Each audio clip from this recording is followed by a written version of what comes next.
Halo semuanya, jumpa lagi dengan sahabat sekolah.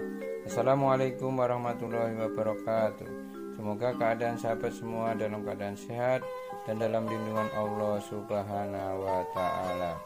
Dukung kami dengan subscribe yang belum subscribe, tekan tombol lonceng biar tidak ketinggalan informasi, like dan share ke grup-grup lain agar bermanfaat. Kita lanjutkan bagian yang kedua tentang bab keempat, keberagaman masyarakat Indonesia dalam Bingkai Bhinneka Tunggal Ika.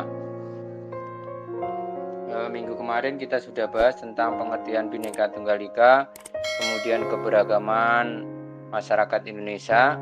Nah, kita lanjutkan sekarang yang poin A, makna persatuan dalam kebangsaan. Coba perhatikan gambar ini ya, apa yang kalian pikirkan dengan gambar ini? Ditunggu komentarnya ya.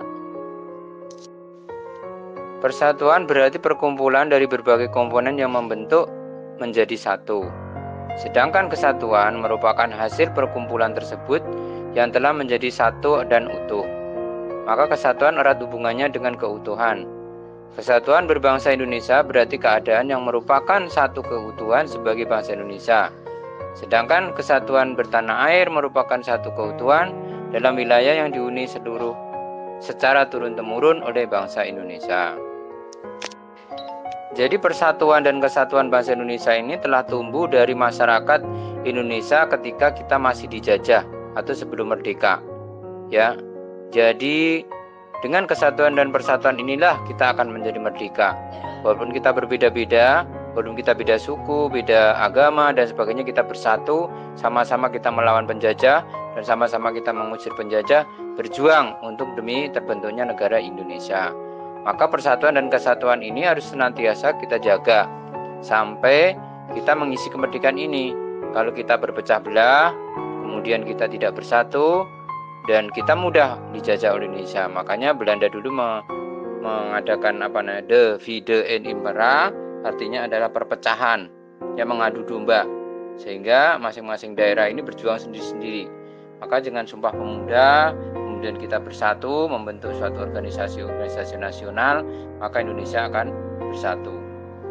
Walaupun kondisi masyarakat Indonesia beragam suku, bangsa, ras, budaya dan adat istiadat, namun tetap merupakan keluarga besar bangsa Indonesia di bawah naungan semboyan Bhinneka Tunggal Ika.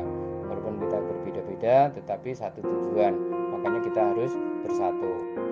Kemudian yang kedua, yang B adalah prinsip persatuan dalam keberagaman suku, agama, ras, dan antar golongan. Yang pertama adalah prinsip Bhinneka Tunggal Ika.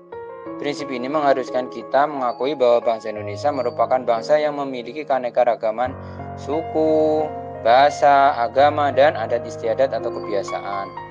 Hal ini mewajibkan kita untuk bersatu sesuai dengan makna dari Bhinneka Tunggal Ika itu sendiri, yaitu walaupun berbeda-beda tetapi merupakan satu kesatuan. Kemudian yang kedua, prinsip nasionalisme Indonesia. Nasionalisme merupakan paham yang mencintai tanah air.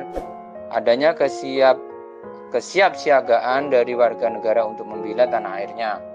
Jadi waktu zaman penjajah kita ini bersatu, ya, ada sikap nasionalisme bangsa Indonesia dengan Sumpah Pemuda bahwa kita tanah air yang satu, tanah air Indonesia.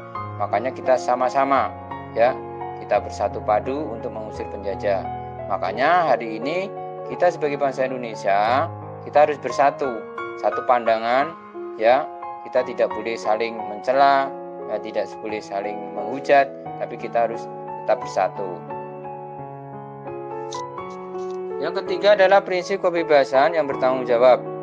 Manusia Indonesia adalah makhluk ciptaan Tuhan yang esa, yang memiliki keberagaman tanggung jawab tertentu terhadap dirinya, sesama dalam hubungannya dengan Tuhan yang Maha Esa. Setiap warga negara memiliki kebebasan untuk melakukan sesuatu, tetapi bukan kebebasan yang kebablasan, namun kebebasan yang akan dipertanggungjawabkan di hadapan Tuhan Yang Maha Esa kepada sesama manusia serta kepada bangsa dan negara. Prinsip wawasan Nusantara. Wawasan Nusantara merupakan cara pandang bangsa Indonesia tentang diri dan lingkungannya yang merupakan satu kesatuan ideologi, politik, ekonomi, sosial budaya, dan pertahanan keamanan. Dengan wawasan itu, kedudukan manusia Indonesia ditempatkan dalam kerangka kesatuan politik, sosial, budaya, ekonomi, serta pertahanan keamanan. Manusia Indonesia merasa satu, senasib, sepenandungan, sebangsa dan setanah air, serta merupakan satu tekad dalam mencapai cita-cita pembangunan nasional. Kemudian yang kelima adalah prinsip persatuan pembangunan untuk mewujudkan cita-cita reformasi. Dengan semangat persatuan Indonesia, kita harus dapat mengisi kemerdekaan serta melanjutkan pembangunan menuju masyarakat adil dan makmur serta cita-cita bangsa Indonesia di era reformasi ini. Ya. Jadi inilah gambaran bagi kita bahwa tujuan yang ada dalam pembukaan Undang-Undang Dasar ya, yaitu mewujudkan melindungi segenap bangsa Indonesia, mewujudkan kesejahteraan umum, mencerdaskan kehidupan bangsa dan ikut melaksanakan ketertiban dunia. Nah, ini harus kita wujudkan dengan pembangunan nasional.